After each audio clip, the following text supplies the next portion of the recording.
Hello, my name is Carol, and the name of my channel is Broke but Bountifully Blessed. This is my first update for hashtag Survival Seeds 2025, hosted by the Vineyard Chicks over at VC Homestead. I don't have my seeds just yet, but that's not going to stop me from getting ready to plant them, and I'm starting a few other things as well. Since I grow in containers in a small space, I'm planning to grow a lot of microdwarf tomatoes this year. I'll tell you all about them in my video.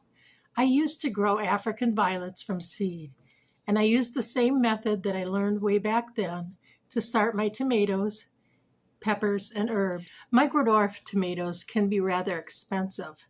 I've paid as much as $15 for a package of 5 seeds. Most of that was shipping and handling, but I don't want to lose a single seed at that race. So grab a cup of coffee and sit back to see how I pamper my tiny seeds. Last year I took part in the seed swap that was hosted by Adrian over at Indiana Backyard Gardener. In addition to 9 different varieties of kale, I didn't know there was 9, but there's over 100. I received this little packet of tiny Tim dwarf tomato seeds, and this is what started the bug. After doing some research, I found that these weren't the smallest tomatoes around. There's also microdwarfs, and there's hundreds of varieties. They grow between 9 and 12 inches tall. And since I usually grow on my balcony, I had to try them all. These seeds can be quite pricey. I've paid as much as $3 per seed for them. Most of that was shipping though. So I didn't want to waste a single seed. Back when I was growing African violets from seed, I learned to use peat pellets instead of soil to start the seeds. That worked really well. For the most part, I got about 100% germination rate. I started my seeds in peat pellets, and I wicked them to make sure they didn't dry out on me. When they got bigger, I transplanted some to soil, but most of them I grew in hydroponics using pool noodles to hold them up. And these little plants wanted to survive. They kept growing and growing, and before long I had more plants than I had room for. I moved some of them to soil, and I took them to the food banks and shared them with other people. Before long, I started to see buds, but still no tomatoes. Then one day, I went to the farmer's market, and I saw this one. It had tomatoes on it. They were still green, but they were tomatoes. This variety is called Orange Hat, and it was already on my wish list. I was so excited to wake up one morning and see one of the tomatoes had turned a nice bright orange. And before long, the other tomatoes gave me a nice harvest like this almost every day. But then this happened. The plants started to dry up as the fruit ripened. This happened to one plant after another, and as you can see, it has plenty of hydroponic solution.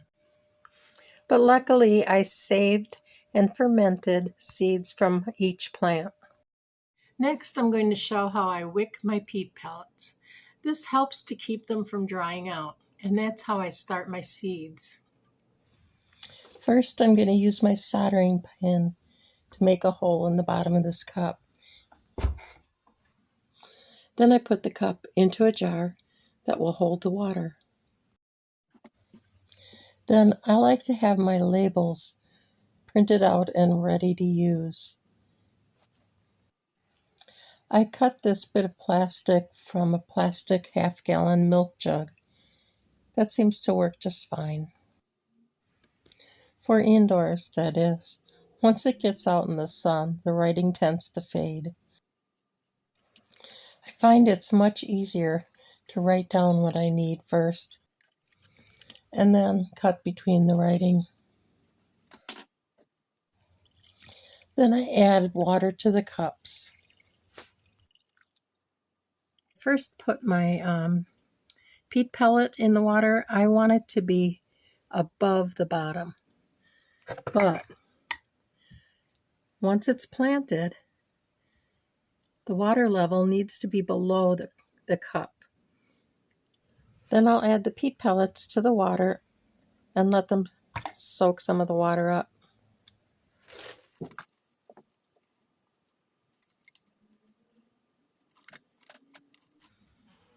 Look how much this thing has expanded at this point. So let's go in the side, out the bottom.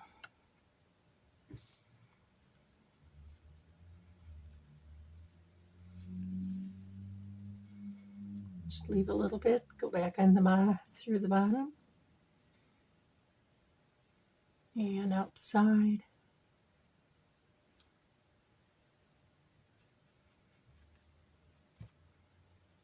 Pull that yarn out so you just have a little bit sticking out. You could even pull it all the way in if you want, which is easier said than done. This needle has such a small hole. There we go. Pull it through a little bit. Poke it through the bottom of the cup and pull it through. And there's your little wick. Take out 4 little seeds.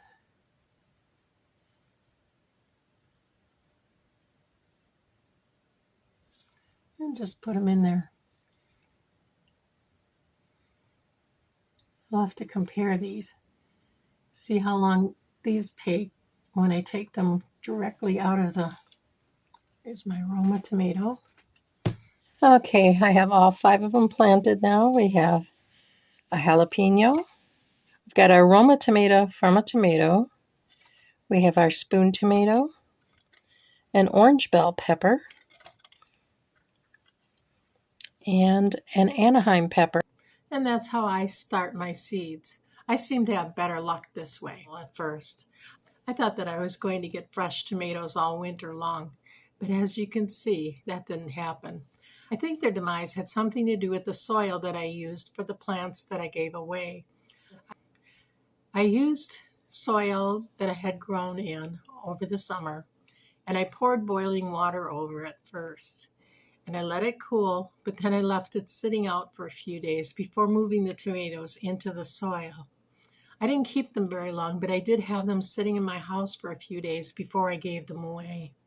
In some cases, I had them for a few weeks before I could get them to the food bank.